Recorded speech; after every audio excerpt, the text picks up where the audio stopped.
Shalom. I'd like to start out by giving all glory, praise, and honor to Yahweh Bahasham, Yahweh Shai Bahasham, or Kakwadash. Double honors to the elders and apostles of the Great Millstone, and Shalom to the elect of Israel. This is Thamayim here in Atlanta, and I've got this article pulled up from the Express. Came out recently, or this past Saturday, November 25th, and it says the U.S. is staring down the barrel of catastrophic UFO leak, retired Army Colonel warns. And we're at this time in the story where Esau's lies are all coming out and they're being unhinged. The Lord said that everything done secretly will come to the light, and we're in the time of things being revealed. That even goes into the book of Revelation, which revelation, the word there for revelation is apocalypse, and that's a piercing back of the veil, or a revealing, and every lie that the Edomites have told over time are being revealed. They're not the people of the Lord. Those things that they call UFOs, those are actually the chariots of the Lord, the chariots of Israel. They're not white people. They're actually red, according to the Bible. Everyone's got a biblical nation, so on and so forth. They're being exposed right now. They're being revealed for what it is, and the Lord's truth is being revealed as well. But moving down in this story, it says the United States risks catastrophe if they continue to hide what they know about UFOs. And they know that they are the chariots of the Lord. It says a retired Army colonel says Colonel Carl E. Nell has called for a campaign plan that would force greater transparency and a Manhattan Project to reverse engineer recovered UFOs.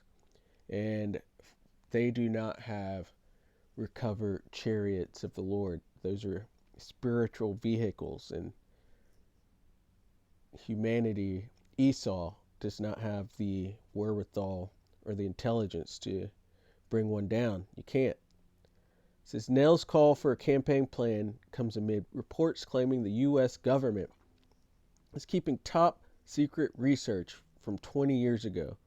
He argues it's important to avoid catastrophic disclosure that would shake the earth to its core.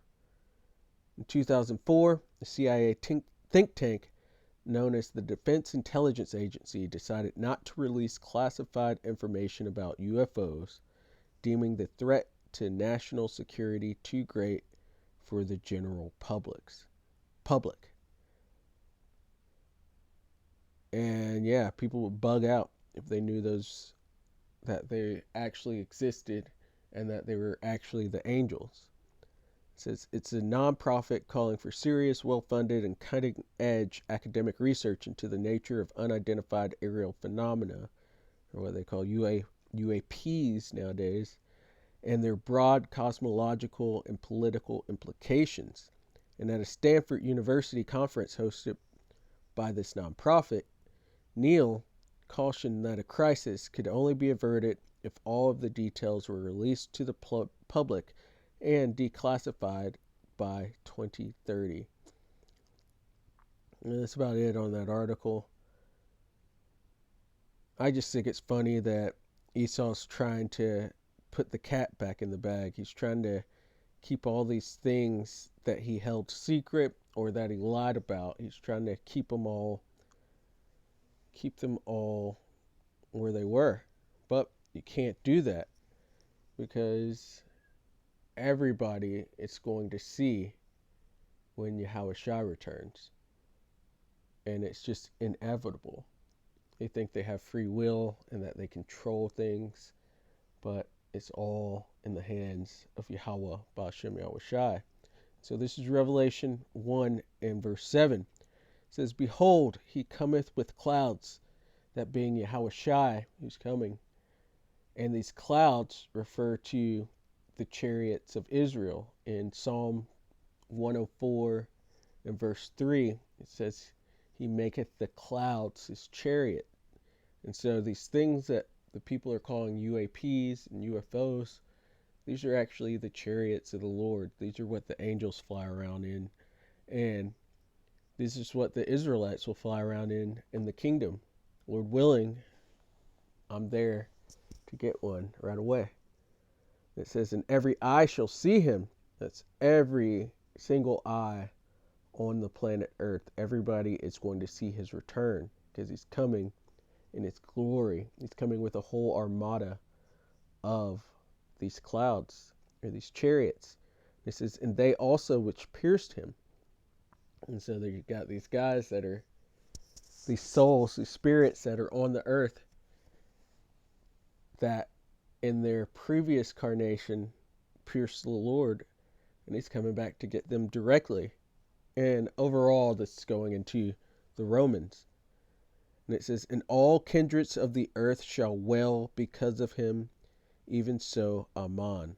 And so his return is going to bring great fear onto the earth, great mourning. Let's go over 2 Ezra 13 and 3 compared to Revelation 1 and 7. It says, and I beheld, and lo, that man waxed strong with the thousands of heaven, that being Yahushai, coming back with this armada that I was speaking of, coming back with it in his glory. And it says, and when he turned his countenance to look, all the things trembled that were seen under him. And so that's all trembling, and that's very similar to the everyone wailing, all the kindreds of the earth wailing when they see him, because this is coming and there's nothing Esau can do about it. This is coming to take him out of power and completely, and the other nations as well. There's not a single thing they could do. But this is Zechariah 5 and start at verse 1. Then I turned and lifted up mine eyes and looked, and behold, a flying roll. That flying roll being the chariots, or what they call UAPs, UFOs. And he said unto me, what seest thou? And I answered, I see a flying roll. The length thereof is 20 cubits, and the breadth thereof 10 cubits. A cubit's a foot and a half, by the way. And it says, Then said he unto me, this is the curse that goeth forth over the face of the whole earth. For every one that stealeth shall be cut off as on this side according to it, and every one that sweareth shall be cut off as on that side according to it. And this is speaking to the Edomites, because they steal and they swear. The thief cometh not but to kill, steal, and destroy. And the Lord's coming to bring life, but not to those devils. And also going back up into verse 3, it says, this is the curse that goeth forth over the face of the whole earth. So this is going to be everywhere. Every eye shall see. And there's nothing they can do about this revealing, this apocalypse. It says, I will bring it forth, saith the Lord Yahweh of hosts, and it shall enter into the house of the thief being the Edomites, self-proclaimed white people, including those small hatters, those hook-nosed 1948ers. They're major thieves. And they're all Edomites, but that being the thief.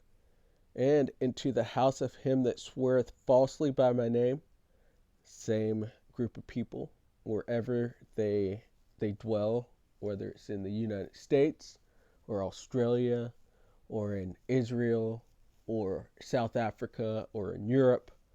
He's coming to remove you out of your place and put chains onto you, and put you into your rightful place of slavery. It says, and it shall remain in the midst of his house. And so that's showing these devils aren't going to be able to hide this for much longer. And at some point, nobody's going to be asking for disclosure, because these chariots are going to be right out in the open. Nothing they can deny or say it's not doesn't exist or call somebody crazy about. This is going to be the true disclosure. And it says, and shall consume it with the timber thereof and the stones thereof. Because this place is going out with nuclear weapons, it's going out with the fire, the lasers from the chariots. It's going out in a blaze. It will never exist again. No one will dwell here. But Lord willing, that was edifying. I'd like to give all glory, praise, and honor to Yahweh, Bahasham, Yahweh Shai, Bahasham, or Chakwadash. Double honors to the elders and apostles of the great millstone, and shalom to the elect of Israel. Shalom.